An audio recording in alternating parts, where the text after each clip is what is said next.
Fala pessoal, tudo bem? Bem-vindos a mais um Gênesis Cast, o podcast da Gênesis Med. E hoje eu estou aqui com um grande amigo que tem uma lista extensa aqui para eu falar, vou até ter que ler aqui.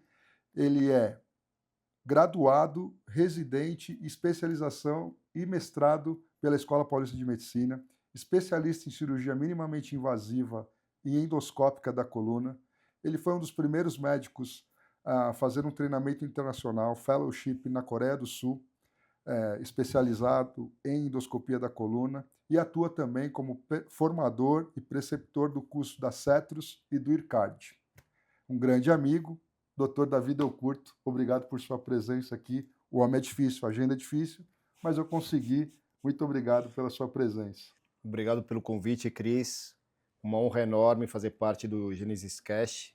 Vocês já estão fazendo sucesso aí, não só como empresários, mas agora divulgando o trabalho de vocês no podcast. Então, parabéns e obrigado pela honra de participar aqui com vocês. Ele tem agenda muito difícil, foi uma luta para a gente conseguir encaixe aí para a gente gravar esse episódio, mas, cara, obrigado mesmo, tá? E já vamos começar aqui com algumas perguntas e eu já vou começar a te colocar em saia justa. O que fez você sair do caminho tradicional da cirurgia da coluna e ir para a endoscopia? Pergunta cabeluda essa daí, mas eu tive uma excelente formação, meus professores excepcionais, eu tive o privilégio na Escola Paulista de Medicina ter uma formação sob a tutela do Dr. Eduardo Puertas, que todo mundo conhece, um dos papas, um dos precursores da cirurgia de coluna do Brasil. Mas quando eu terminei a minha especialização, eu sentia que faltava alguma coisa. Faltava algum detalhe, eu via, achei que tinha muito sangue nas cirurgias. Isso daí não que isso seja um problema, mas eu via que outras especialidades elas já tinham evoluído para artroscopia, como o pessoal do joelho, do ombro, mesmo dentro da medicina, a gastrocirurgia. Eu já na minha formação, na minha graduação, já via que o pessoal estava começando a fazer as remoções de litíase biliar por vídeo, então já era uma novidade. Por que a coluna ainda continuava com as abordagens abertas, né, com cirurgias extensas? Eu via que os pacientes demoravam um pouquinho para se recuperar. Tinha um pós-operatório um pouquinho complicado. E eu tive o privilégio, né, de assistir ao Cominco, que era um congresso patrocinado e organizado pelo Dr. Pilson Choi, e eu era R4 naquela época. Eu tive o privilégio de ver esse congresso, de assistir, e foi o primeiro contato que eu tive com o Dr. Gun Choi, que ele veio da Coreia e apresentou endoscopia de coluna. Isso daí abriu um outro mundo para mim. Ele mostrou uma cirurgia menos invasiva, uma cirurgia em que você enxergava o que você operava, né? Uma cirurgia, quando a gente fala de artroscopia e endoscopia, é um procedimento que é feito dentro de água, né? Então a gente tem infusão de água e isso limpa o teu campo visual, então você não tem mais sangue. Então tem um sangramento controlado, então você passava a ver as estruturas.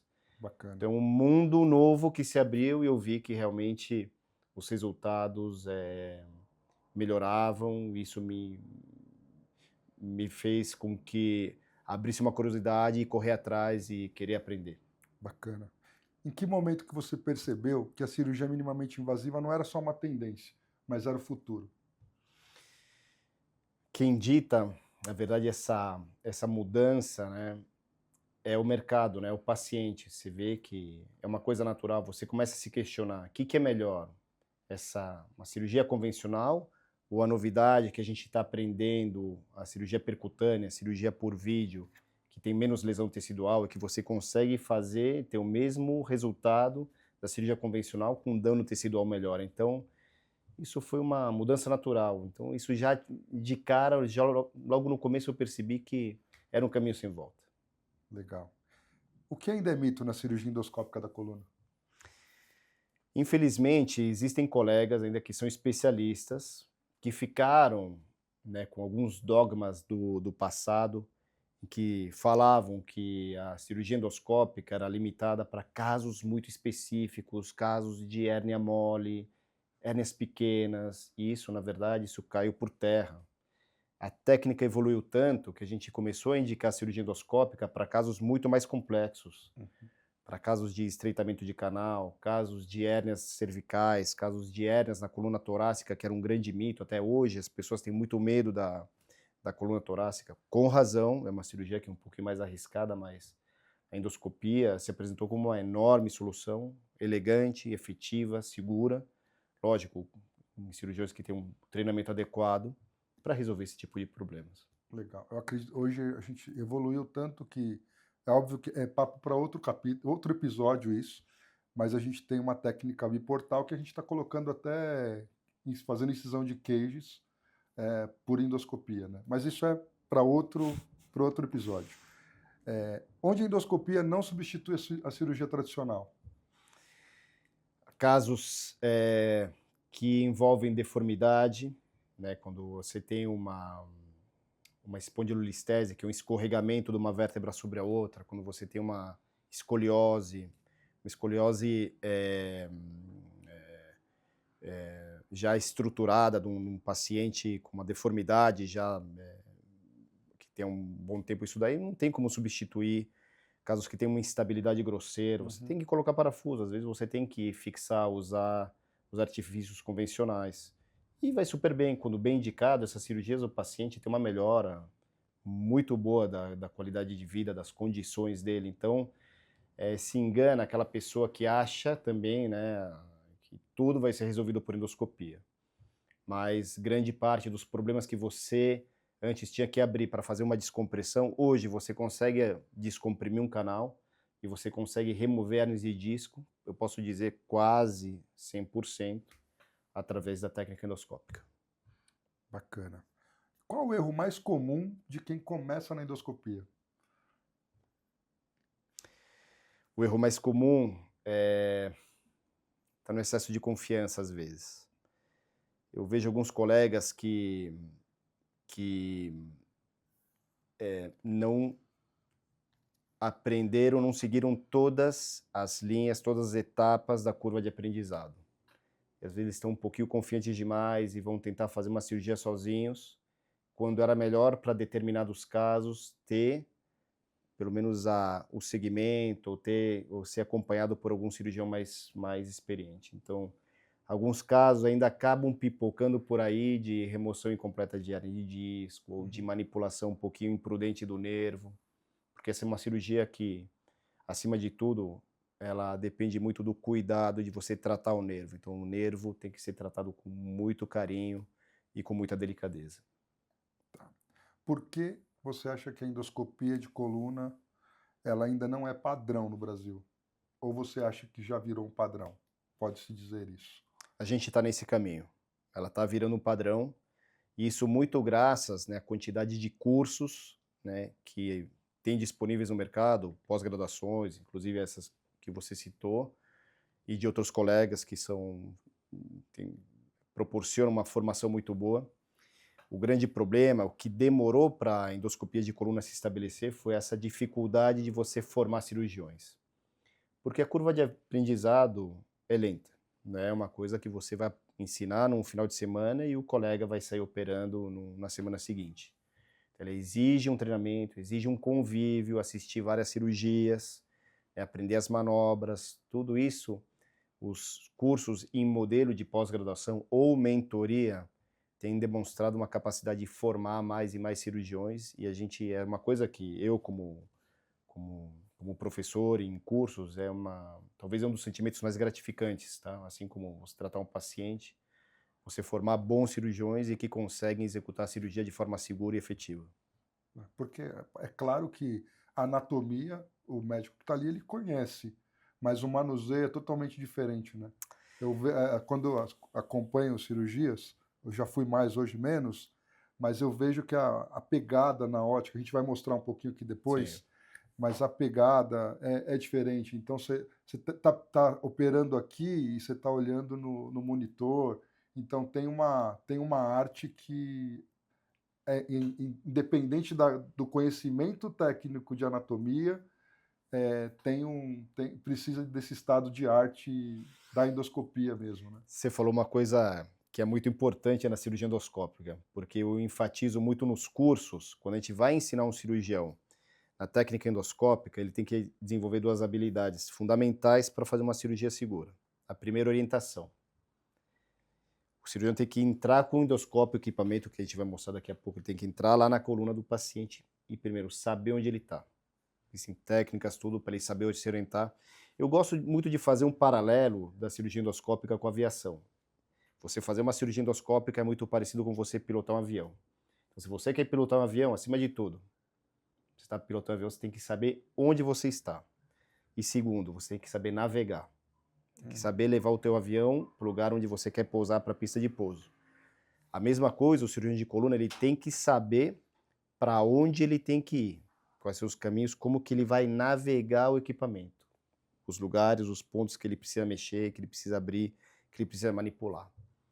Então isso daí você tocou muito bem, e são habilidades que você precisa desenvolver e que demoram um pouquinho. Exatamente isso daí que a gente costuma enfatizar bastante. Não é num curso, num final de semana que Não dá. que ele vai sair operando no dia seguinte, né? É assim, é difícil. Se o colega for uma pessoa muito genial, muito inteligente, já tiver visto bastante cirurgia, é capaz de um final de semana de treinamento, ele dar uma ajustada, mas é muito difícil. Legal. O que você acha que mais trava a cirurgia, o aprendizado, acho que a evolução da técnica, talvez? Médico, hospital ou operadora? Essa é um pouquinho capciosa também. A gente está vivendo um período um pouco difícil muitas vezes, de você conseguir operar. Primeiro, aquilo que a gente já comentou, a curva de aprendizado, né? Então, para permitir que um cirurgião consiga entrar no mercado e fazer as cirurgias endoscópicas, primeiro ele tem que ter tido uma formação sólida, tem que estar convencido que ele está preparado para fazer as cirurgias. A gente está num momento de uma certa dificuldade com as operadoras, né? Agora foi feito um trabalho excelente para que a cirurgia endoscópica entrasse no rol da ANS, mas as operadoras ainda veem subterfúgios para não permitir a cirurgia endoscópica. Por exemplo, cirurgia endoscópica cervical, cirurgia endoscópica torácica, são soluções maravilhosas e as operadoras se apegam muito ao rol da ANS, que está descrito somente para a coluna lombar. Isso daí é uma bobagem.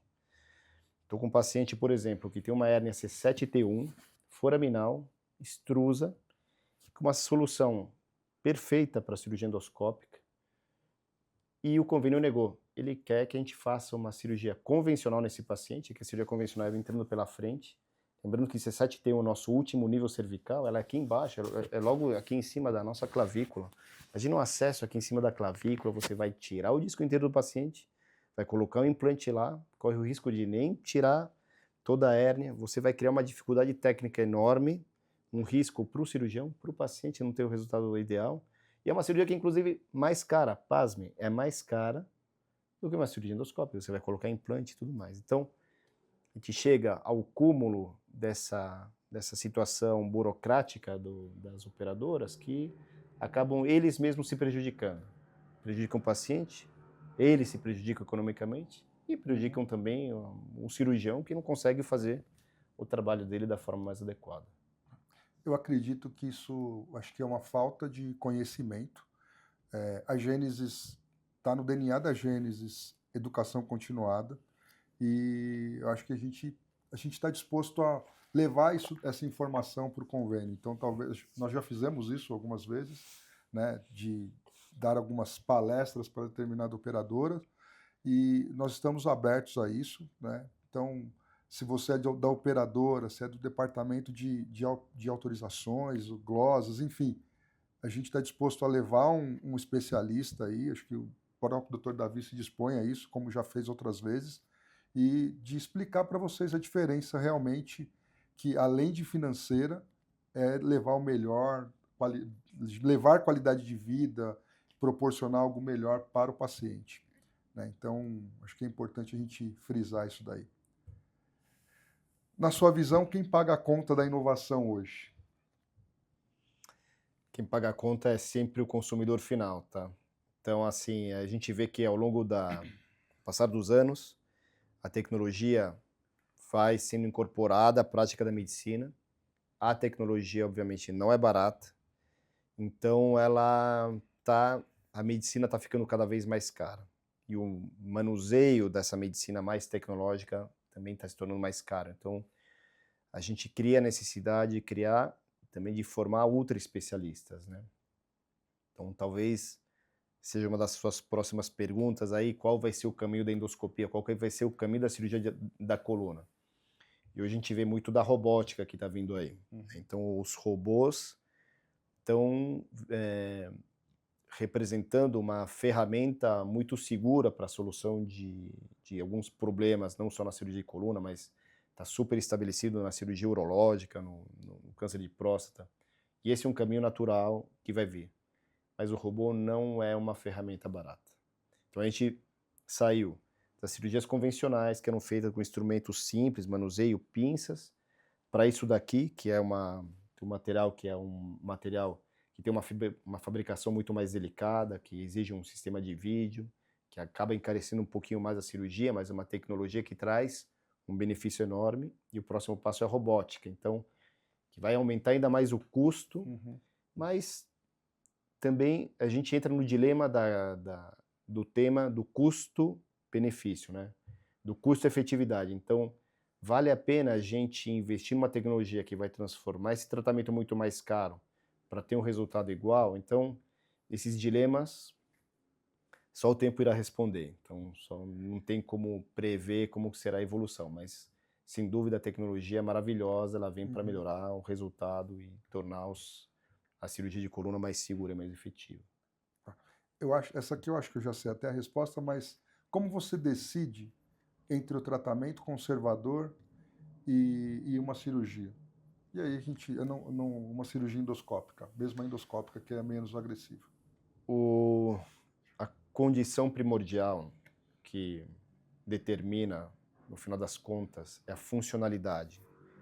Quando o paciente se apresenta no consultório e ele já tem uma perda neurológica, uma perda de força, começou a perder uma perda de movimento no pé, uma perda de movimento no braço, perda de coordenação, sensibilidade, que levam a um certo risco funcional, esse paciente de cara, muitas vezes ele já tem uma indicação de cirurgia. Só que a maioria dos pacientes não se enquadra nesse perfil. A grande maioria se enquadra em casos de dor. A maioria dos pacientes que vêm no consultório, eles têm dor. Dores que são administráveis, geralmente a gente encaminha para o tratamento conservador. Então, você consegue medicar esses pacientes, você consegue encaminhar para uma boa fisioterapia. Aqui em São Paulo, graças a Deus, a gente tem excelentes profissionais que sabem conduzir esses casos, que são, graças a Deus, a maioria deles. 95% dos casos, eles acabam tendo um desfecho favorável com o tratamento convencional.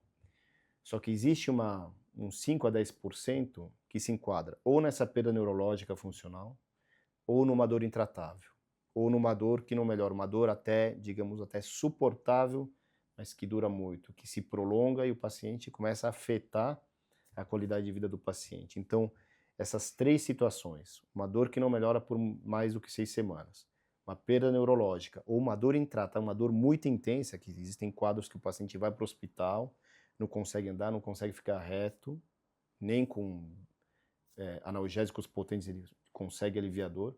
Esses casos acabam evoluindo para a cirurgia, invariavelmente. Bacana. E qual o maior erro dos pacientes que chegam até você? É difícil apontar um erro, né? Mas o que a gente vê, o que prejudica mais a maioria dos pacientes que a gente vê por aí são hábitos ruins, hábitos de alimentação ruim.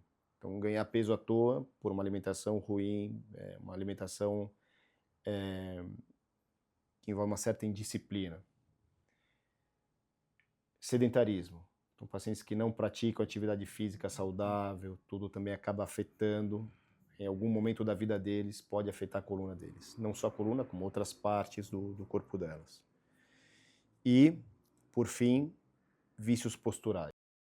Tá? Então, pessoas que não se cuidam, não sentam direito, não sabem cuidar da postura no trabalho. Então, pessoas que trabalham muito em escritório, não conseguem levantar, não conseguem ter acesso a cadeiras ergonômicas, eles acabam sofrendo um pouquinho mais.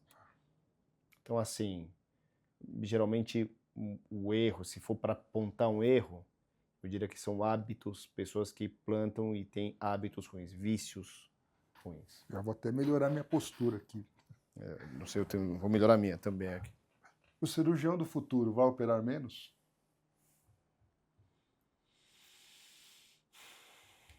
Difícil essa pergunta, viu? A tendência é, com a melhora da tecnologia e com o conhecimento, o que eu vejo tem muita gente sofrendo por aí à toa, da coluna. Eu acho que à medida que o conhecimento fosse espalhar e que esse mito, que não é tão mito, obviamente, mas que sempre você ouve no consultório, doutor, eu não quero operar minha coluna porque eu não quero parar numa cadeira de rodas. Isso daí não existe mais, a não ser que tudo bem, isso pode acontecer, obviamente, mas quando um paciente me faz uma pergunta dessas, eu apelo muito à aviação de novo. É a mesma coisa, a senhora me perguntar isso, se tem um risco da senhora na cirurgia ficar na cadeira de rodas, é muito semelhante a senhora pegar um voo, chegar para o piloto e falar, escuta, tem risco do avião cair? Obviamente, o risco sempre vai existir, mas a probabilidade é muito pequena. E hoje em dia a cirurgia de coluna envolve um pouco isso daí.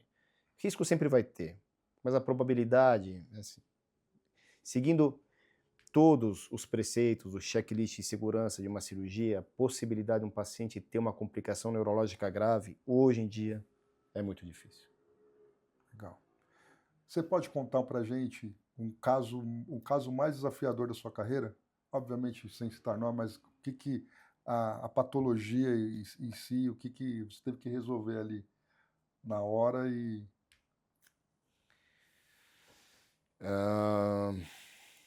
Devem ter vários, mas... Vários. Um que me marcou no passado, um colega médico, super querido,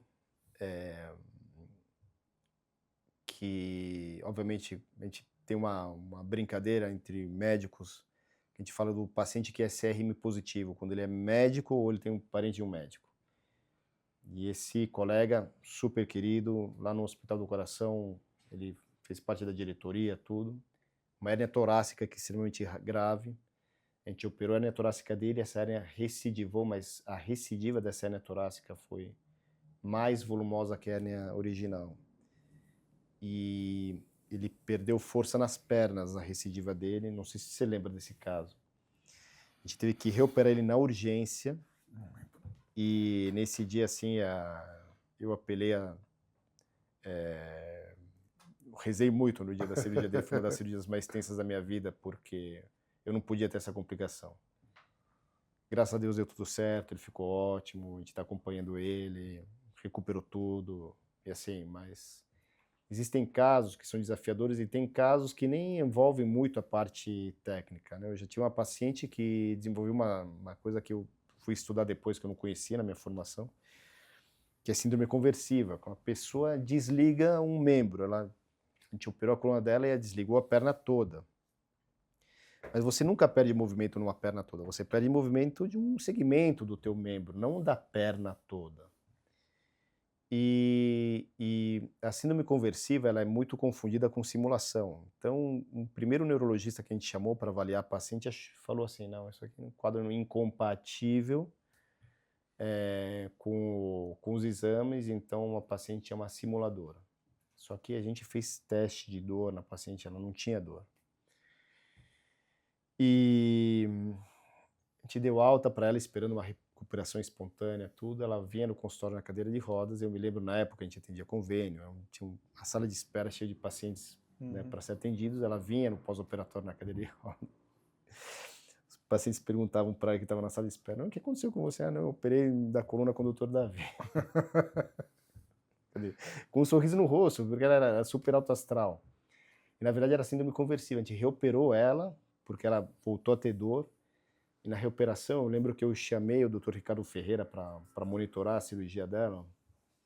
E E eu ficava sonhando um dia após o outro, porque quando você monitora uma cirurgia, você sabe se realmente existe uma perda neurológica. Porque coloca o eletrodo na cabeça e nas pernas, e você sabe se tem condução nervosa. Uhum. Eu sonhava que quando ele colocava o equipamento na paciente, um dia ele falava, Davi, tá tudo ok aqui, não aconteceu nada, pode tocar a cirurgia. E no outro dia, Davi, não tenho nada aqui, ferrou. Você tem perda mesmo, tem uma lesão neurológica aqui. Até que chegou o dia da cirurgia, daí ele mostrou, Davi, tá tudo normal aqui, toca a cirurgia, ela vai ficar boa. Em algum momento essa perna vai acordar. E dito e feito, ela acordou da anestesia, mexendo normal, chorou de emoção. Mas depois, investigando, conversando com amigos psiquiatras, eles falaram que a síndrome conversiva é uma coisa que existe, né? A pessoa desliga um membro do nada, para de mexer e para de sentir. Eu tinha visto isso na residência, eu comecei a associar com eventos. Na residência de uma menininha de 14 anos, que chegou no consultório, no pronto-socorro, lá do Hospital São Paulo, com o braço caído, e nada mexia. E um colega, um R+, chegou por trás, beliscou a pele da paciente com força, e ela não sentia mesmo. Então não é simulação. A síndrome conversiva é um dos mistérios que ainda não se entende direito na medicina, que a pessoa desliga um membro, e recuperação espontânea, e não tem explicação. Isso aconteceu comigo e me provocou assim um mês que eu fiquei dormindo mal, posso dizer. Você acabou respondendo a minha próxima pergunta, que era o que a medicina não ensina, mas aprendeu na prática. Acho que fala muito, Exatamente muito o isso. que você acabou expondo como como um dos casos desafiadores aí, Mas né? isso a gente vê todo dia, tá? É. Então o fator mental a gente vê cada vez mais importante, tanto no resultado da cirurgia quanto no resultado do tratamento clínico. Uhum. Tem pessoas que vêm com uma dor incontrolável, você vai ver a ressonância dela, ela tem uma protrusãozinha pequena, e a pessoa está morrendo de dor, e custa melhorar. Por outro lado, você tem pessoas que têm colunas que a ressonância são horríveis, você não sabe nem que cirurgia você vai fazer de tão ruim que é a coluna da pessoa. Só que elas vivem bem. Chega, não, doutor, tem uma dorzinha de vez em quando aqui, só quero saber o que eu faço. Então, assim, existem coisas que a gente ainda não consegue explicar. É o fator psicológico, o fator mental, é a genética da pessoa. Tem coisa ainda que a medicina ainda precisa evoluir para trazer algumas respostas. Bacana. Mais uma capciosa. Cada 5 perguntas tem uma difícil. O que diferencia um bom cirurgião de um grande cirurgião? Essa pergunta é boa, mas eu vou usar um clichêzão aqui. E que não é um clichê, mas eu considero muito verdade. É um cirurgião que seja humano, que seja, acima de tudo, médico. Que esteja preocupado com o paciente, não em fazer a cirurgia, mas além de fazer a cirurgia, que se preocupe com o bem-estar do paciente, com o resultado dele, que ele esteja funcional, que proporcione um melhor resultado para o paciente, além da técnica cirúrgica, que não seja apenas uma cirurgia bonita, que ele seja acolhido, que ele tenha todo um pós-operatório, que ele tenha um tratamento o mais humano possível. Bacana. Como você vê a cirurgia endoscópica da coluna daqui a 10 anos? A gente falou um pouquinho, falou de robótica e tal, mas como você vê isso daqui a 10 anos? Eu acho que faz mais de 10 anos que a gente faz isso daqui, né? Você faz 15 anos, isso né? e a gente consegue, de alguma forma, apoiar. Já faz que a gente Mais de 10 começou anos, sim. no Brasil, acho que é isso, né? Sim. Eu lembro que eu voltei da Coreia em 2011, né? Então são 15 anos que aqui no Brasil, né, tinham poucas empresas que forneciam material para cirurgia endoscópica, e vocês entraram alguns anos depois, uns 3 anos depois.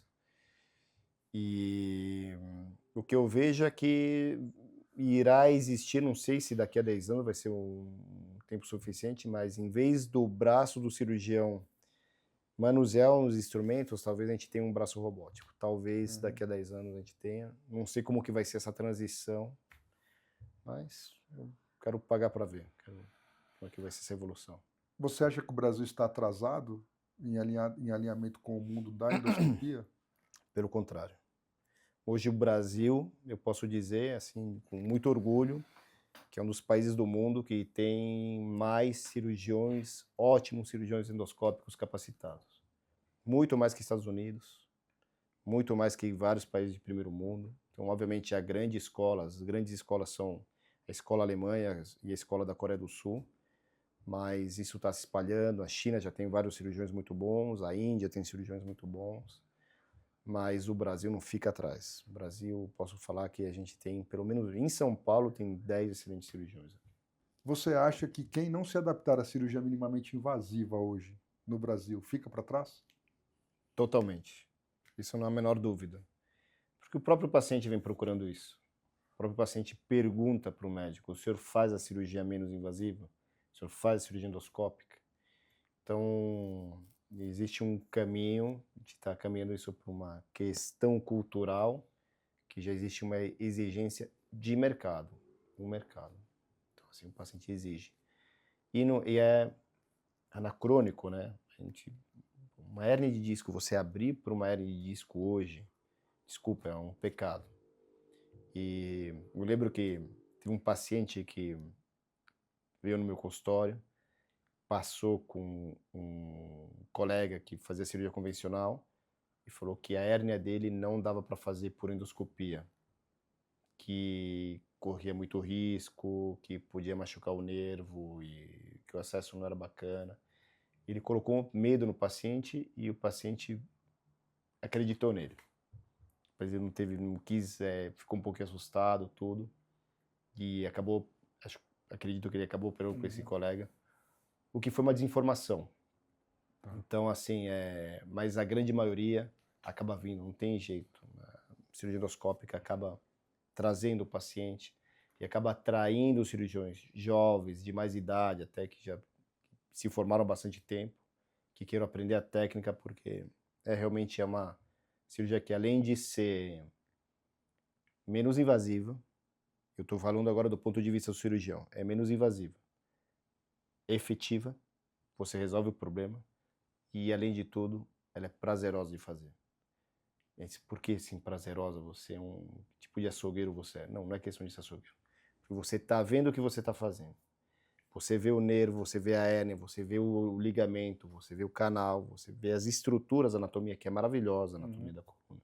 Vê o tanto que você tirou, né? Exatamente. Vê o quanto você descomprimiu, é prazeroso. Você sai da cirurgia com a certeza que você resolveu o problema do paciente.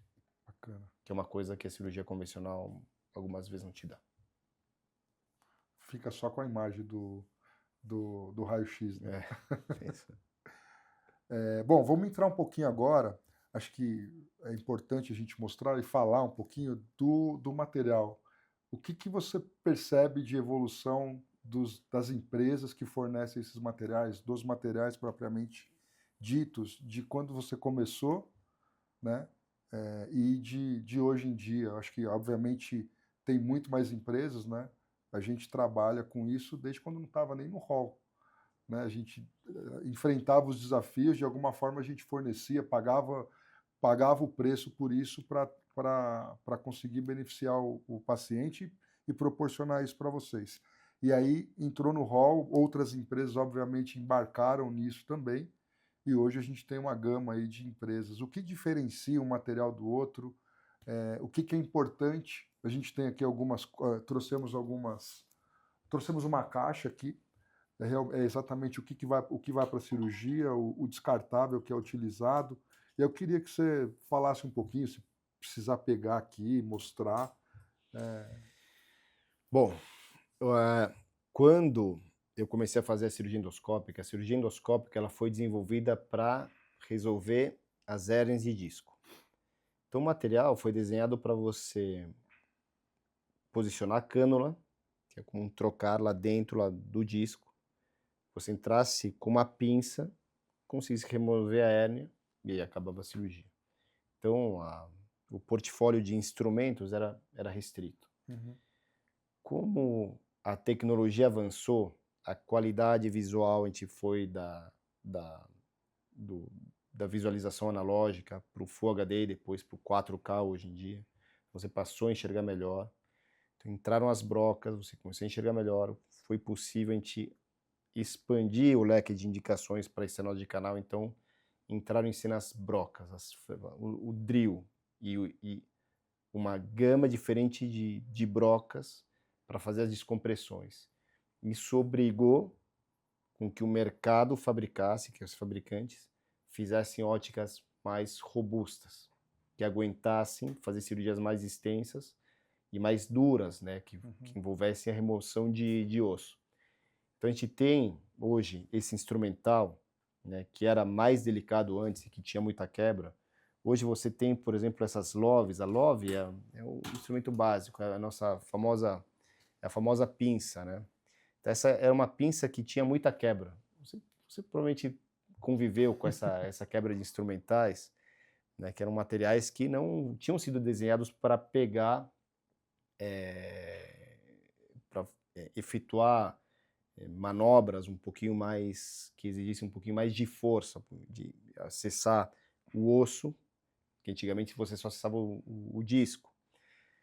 Então, quando começaram a gente ter essa transição para materiais mais robustos, né, a gente tinha dúvida, né? Então a instrumentadora trazia uma caixa nova e muitas vezes eu pegava a Love, essa pinça, eu fazia, mas essa pinça é boa, ah, doutor? Não sei, dizem que é boa. E eu testava na instrumentadora mesmo, né, assim, sem fazer bullying.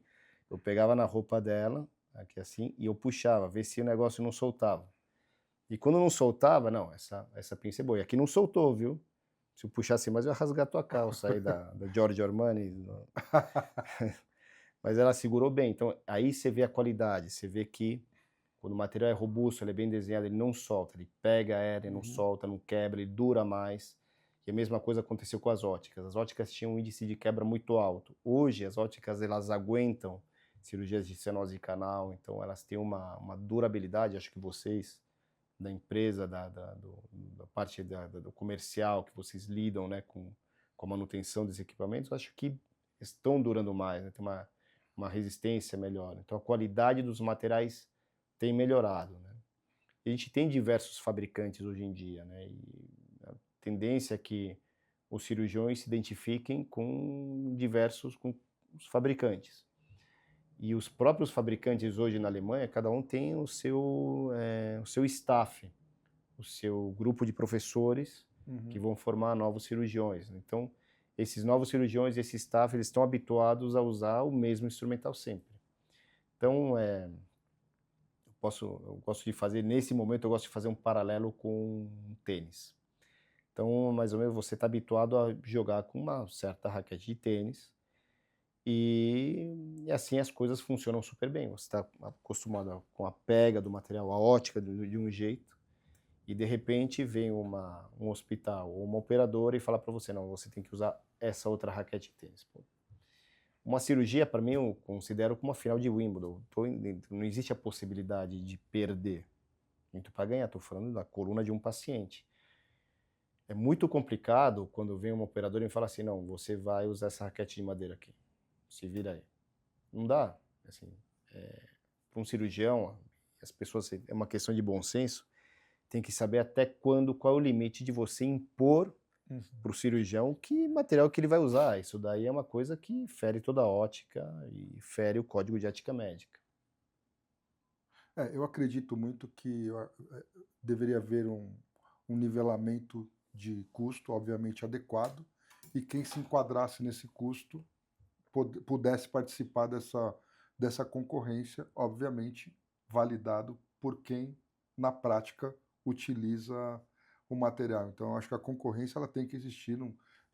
Talvez nenhuma empresa tem capacidade de atender o mercado todo, mas uma concorrência leal onde quem estiver ali esteja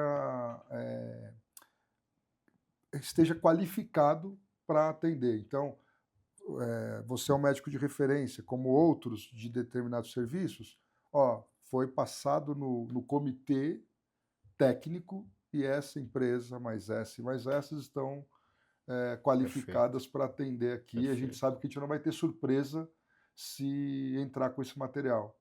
Agora, porque o mais barato a gente já sabe, isso é histórico, né? O mais barato é porque alguma coisa tem que não funciona, porque está todo mundo nivelado, e aí chega um cara fora do padrão, e aí não, realmente a máquina para de funcionar. Exatamente, exatamente. Isso torna a prática muito perigosa. E quem acaba pagando é o paciente e o médico. Então, o médico, a responsabilidade, o CRM dele, Sim, e o paciente com o corpo dele, a coluna dele, o nervo dele. legal. Mais alguma coisa que você queira comentar sobre o material? Acho que a gente evoluiu bastante, acho que as pinças elas realmente hoje são mais resistentes Sem à dúvida. ótica. Então Eu lembro isso que a ótica no começo, desculpa te cortar, ela era muito similar à ótica de artroscopia mesmo, né? Mesmo para a cirurgia da coluna, era uma ótica retona mesmo, não tinha, é, não era como as de hoje, né? Acho que a gente tem aqui duas o óticas. essa ótica, a ótica de coluna, essa é a ótica meio que é o modelo que é o modelo padrão, processo uniportal, tá? Aquela ótica reta que você fala, ela está sendo usada hoje processo Sim. biportal, porque você entra, porque essa ótica reta, ela tem a diferença que a ótica reta ela não tem esse canalzinho de trabalho. É por esse canal de trabalho que já vem na ótica que a gente introduz os instrumentos, né? Então aqui, deixa eu só acender um pouquinho. Isso aqui é um cautério, é o bipolar que a gente usa para coagular os vasinhos e para fazer a dissecção. Então você vê que a gente entra por um canal de trabalho aqui, né? É um trabalho suficiente para a gente entrar com qualquer instrumento aqui. Então, por exemplo, a gente tem aqui uma Kerrison, uma Kerrison um pouquinho mais, que é um material que a gente usa para desinserir o ligamento amarelo ou para cortar osso. Ele é um pouco mais grosseiro, ele entra aqui pela ótica. Então, isso é uma coisa que a ótica reta não tem. Então, isso daqui é a ótica clássica do acesso uniportal. Você vê que ela tem um desenho mais robusto e ela tem uma pegada. Então, assim, quando a gente vai operar, a gente tem um manuseio, que é mais ou menos o padrão para a cirurgia endoscópica. Então, da forma de você manusear aqui, acaba virando uma coisa natural, para o cirurgião uma coisa que encaixe. Cada fabricante ela tem uma forma, um formato diferente, uma entrada diferente. E isso daí modifica um pouquinho a ergonomia, tá? É a forma de você operar, tá? Então, quando você tem, vamos lá, aqui em São Paulo, a realidade da nossa medicina, eu opero bastante no Einstein, no Sírio, no Einstein, no HCor, um pouco menos no Sírio e um pouco menos nos outros hospitais. E cada um desses hospitais, por exemplo, vocês têm acesso ao Einstein e ao HCor. Então, eu opero sempre com essas óticas de vocês, que eu estou habituado. Quando eu vou operar no Sírio, por exemplo, que vocês têm outras empresas que estão habituadas, eu tenho que reconfigurar, porque a ótica deles é diferente dessas fornecedoras, eu tenho que me adaptar novamente, então eu tenho que, não jogar com uma raquete de madeira, mas jogar com uma raquete diferente. Então isso muda um pouquinho, muda um pouco o jogo, muda um pouco o panorama da cirurgia, isso não é uma coisa legal, porque a gente pode ter surpresas. Por exemplo, eu conheço as instrumentadoras, eu conheço o material, eu conheço como funciona tudo, o bipolar, o cautério. Quando você modifica aquilo que você já está habituado, que a gente está falando de uma cirurgia, isso daí pode atrapalhar teu resultado, pode atrapalhar o resultado para o paciente. Bacana.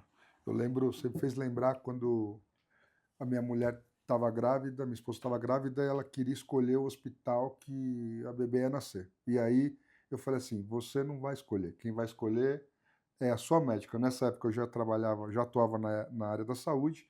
Eu falei: quem tem que escolher é o médico, porque é como a cozinha da sua casa. Vamos supor que você tem que fazer um jantar. Aí te colocam numa cozinha que você não conhece. Você vai se sentir confortável?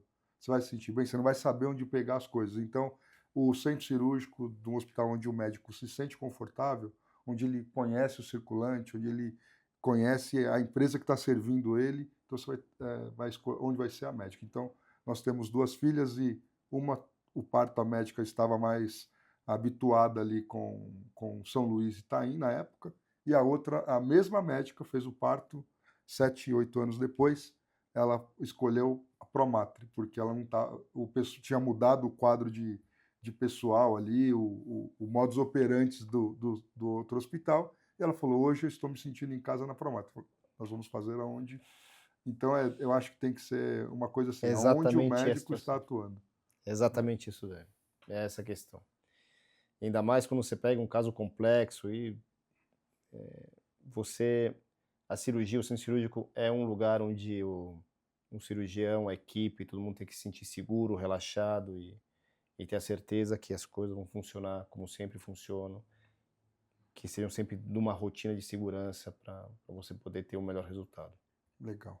Pessoal, estamos chegando no final e eu queria que você deixasse uma consideração final e depois eu faço o fechamento aqui.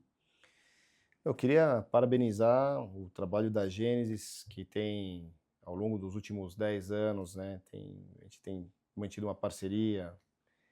Vocês apoiaram uma coisa que é muito bacana, que eu gosto muito, que é a educação continuada. Então, patrocinar, trazer, ajudar, cursos, né, trazer alunos para ensinar, e vocês provém com material, com instrumental, com toda a estrutura, com toda a logística para a gente poder ensinar nos cursos que a gente tem por aí, na pós-graduação.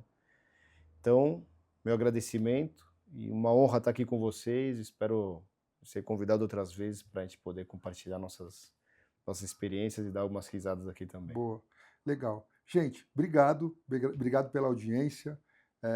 Curtam, compartilhem aí se vocês quiserem, tiverem alguém na família que tem algum problema na coluna, vocês vão ver que a gente teve um papo aqui que acho que dá para todos entenderem, tá? Fala suas redes sociais, onde te acham aí. Tem um Instagram que eu também não sou muito ativo, não sou muito afeito, mas se quiser encontrar alguma coisa minha, doutor DR, underline, da vida é o curto. Acho que dá para ver algumas coisinhas lá, às vezes eu posto no Stories.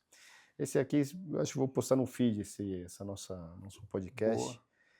E dá para me encontrar talvez no YouTube, tem alguns vídeos meus, de alguns cursos, no Google, falaram que tem algumas coisas no Google. Eu não sei, não invisto muito nisso daí, aliás, uma falha minha, acho que eu devia colocar mais, fazer um pouquinho, Estão com a trabalhar mais a clínica parte. nova lá, por sinal, uma bela clínica, um belo projeto. Lá na Vila Olímpia, assim, Instituto do Axis, junto com o meu sócio, o Dr. Renato Ueta. Legal.